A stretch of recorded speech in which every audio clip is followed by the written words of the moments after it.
Bienvenue sur Africa Bleu Télévision, Afrique Midi, les titres. 12 600 casques bleus bientôt déployés au Nord Mali pour stabiliser la région. Ils prendront le relais de la MISMA d'ici au 1er juillet prochain, comme décidé par le Conseil de sécurité de l'ONU. Lutte contre l'insécurité au Bénin, les forces de police nationales réalisent un joli coup de filet en neutralisant un groupe de braqueurs auteurs d'un cambriolage dans une société à Cotonou. Madame, Monsieur, bonjour. Sahara occidental, en ouverture de cette édition d'information, l'ONU adopte une résolution sur ce territoire contrôlé à 20% par le Polisario. Une décision qui fait suite au retrait par les États-Unis de leur proposition de voir la MINURSO superviser le respect des droits de l'homme dans cette ancienne colonie espagnole revendiquée par le Maroc. It is my understanding that the Council is ready to proceed to vote on the draft resolution before it.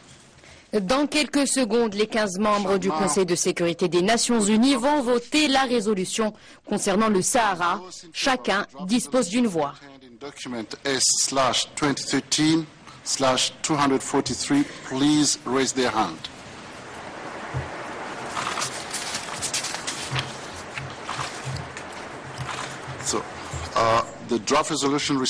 La résolution recueille 15 voix en sa faveur.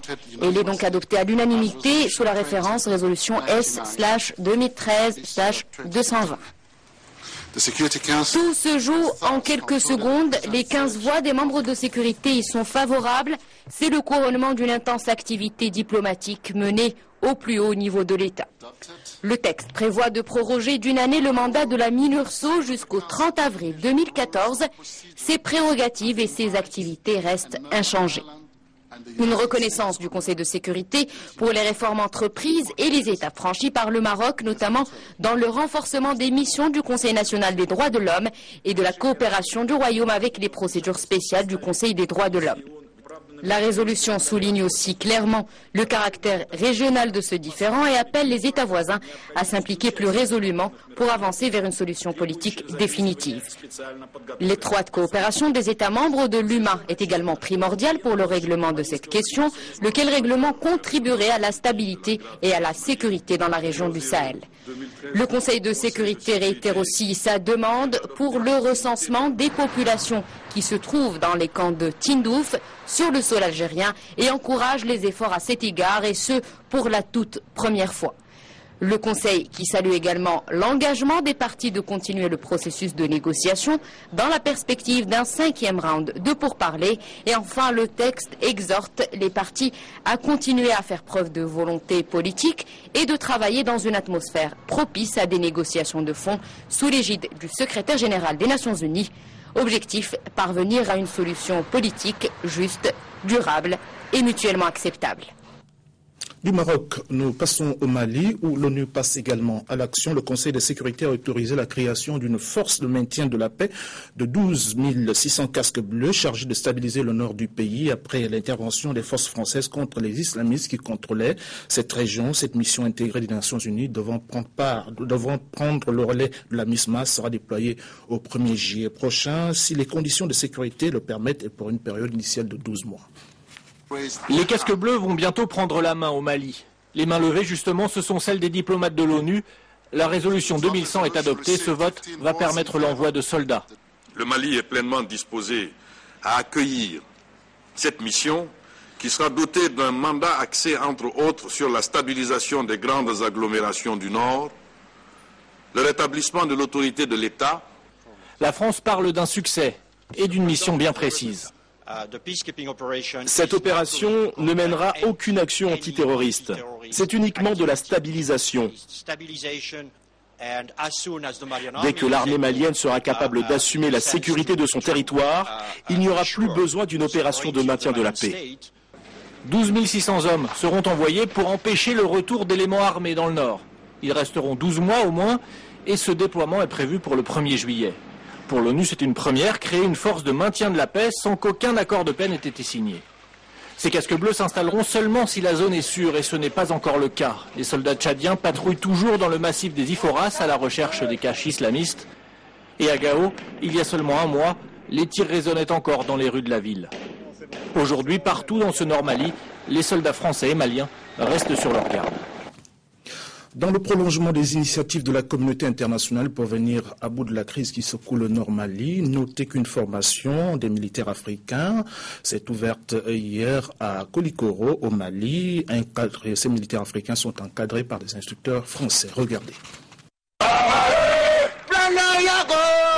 Ce sont des soldats africains, mais de culture et d'expression française. Le groupe Conséquence, la majeure partie de la formation se fait directement en français, surtout la théorie.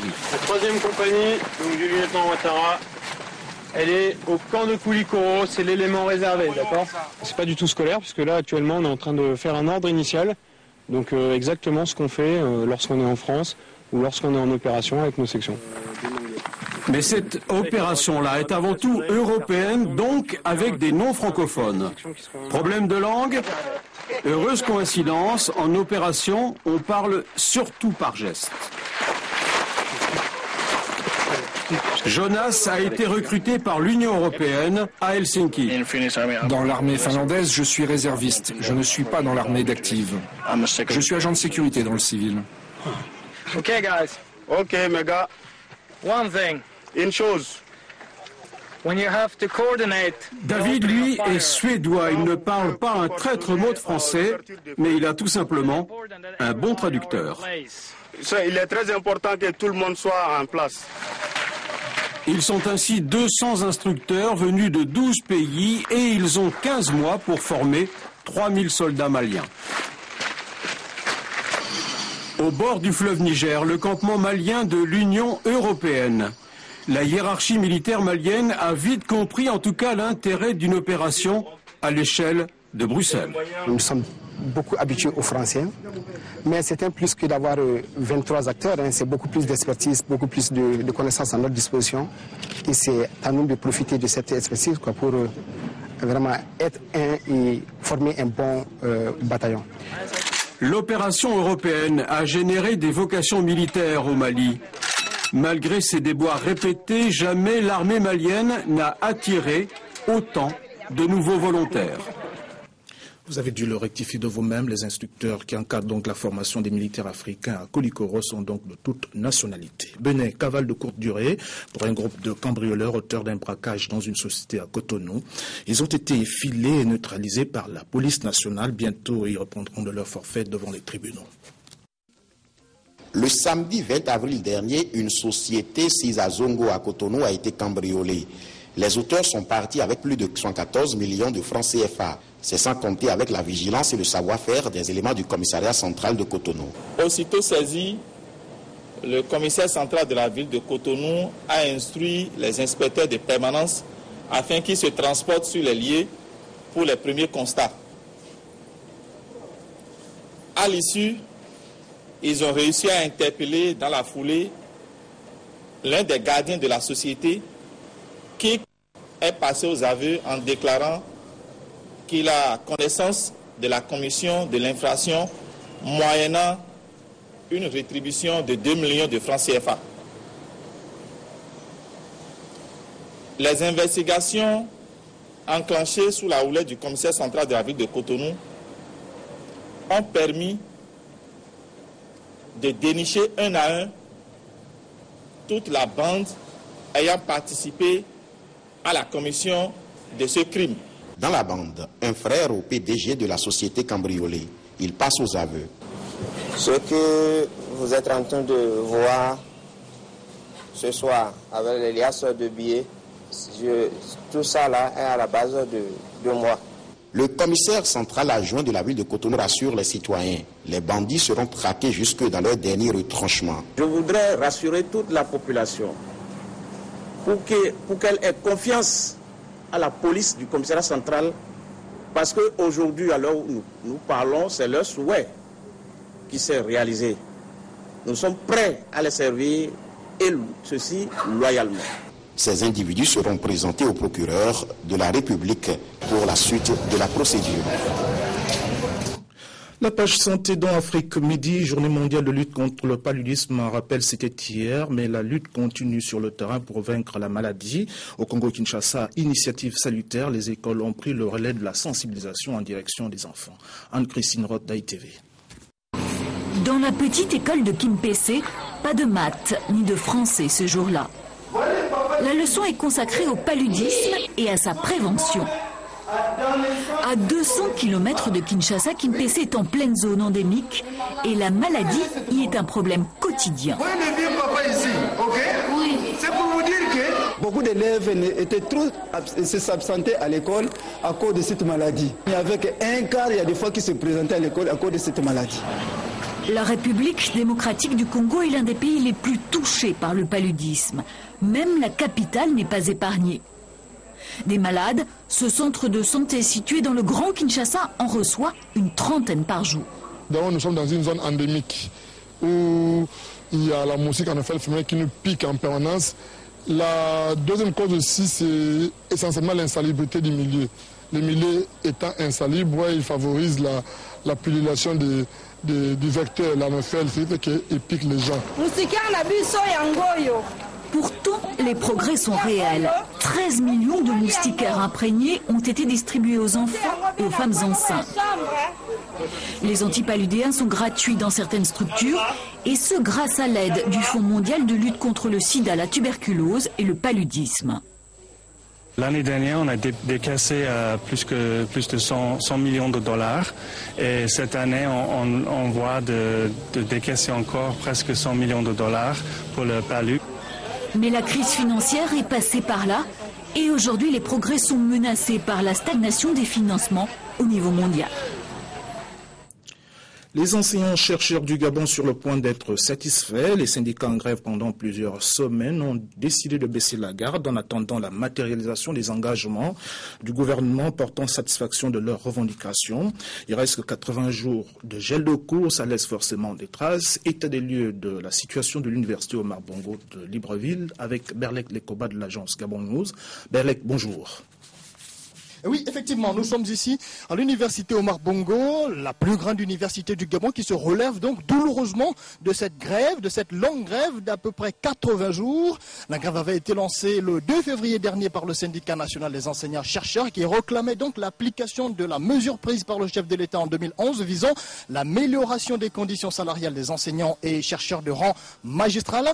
Et 2-3 ans plus tard, pratiquement, cette mesure n'avait pas été appliquée et cette grève, c'était aussi une façon pour les enseignants de démontrer que leur patience aussi avait des limites. Les enseignants qui avaient bénéficié de 6 jours de négociations seulement avec les membres du gouvernement sur les 80 jours de grève. Et malgré tout, au bout de ces 6 jours de négociations, ils en sont sortis avec un texte juridique qui leur permet désormais de bénéficier de la prime d'incitation à la recherche chaque fin de mois. Mais ça, c'est à vérifier. Mais sinon, ça devrait peut-être rester sur les 3 mois. L'amélioration aussi entre 200 et 250 000 francs reversés donc sur cette prime d'incitation à la recherche. Aujourd'hui, ici à l'université Omar Bongo par exemple, le nouveau recteur Marc Louis-Ropivias s'attelle à revenir un petit peu sur le calendrier académique pour reconnecter et ramener un peu tout le monde sur le même pied d'égalité. Mais une chose est sûre, Ismaël, l'année académique et ses vacances sont à peu près déjà hypothéquées pour l'ensemble des enseignants, mais aussi pour tous les étudiants inscrits à l'université Omar Bongo, mais aussi dans tous les établissements supérieurs du Gabon. Merci Berlek Lekoba en direct de Libreville pour cette remarquable collaboration. En plus bref et en images, on va aux États-Unis. Les enquêteurs de l'attentat de Boston continuent d'interroger Dzhokhar Tsarnaev qui semble livrer de plus en plus des détails sur ses intentions et celles de son frère Tamerlan. Il a notamment révélé que les deux frères projetaient de poser les mêmes bombes utilisées à Boston à New York sur Times Square. On écoute à ce sujet le maire de New York. La nuit dernière, nous avons été informés par le FBI que le terroriste qui a survécu a révélé que New York était la cible suivante sur leur liste. Il a raconté au FBI que son frère et lui avaient planifié de rouler jusqu'à New York et de poser des explosifs à Times Square. Ils avaient fabriqué ces bombes et nous savons qu'ils avaient la capacité de mener ces attaques. Merci pour votre fidélité à notre programme. Merci, au revoir, ce fut un plaisir.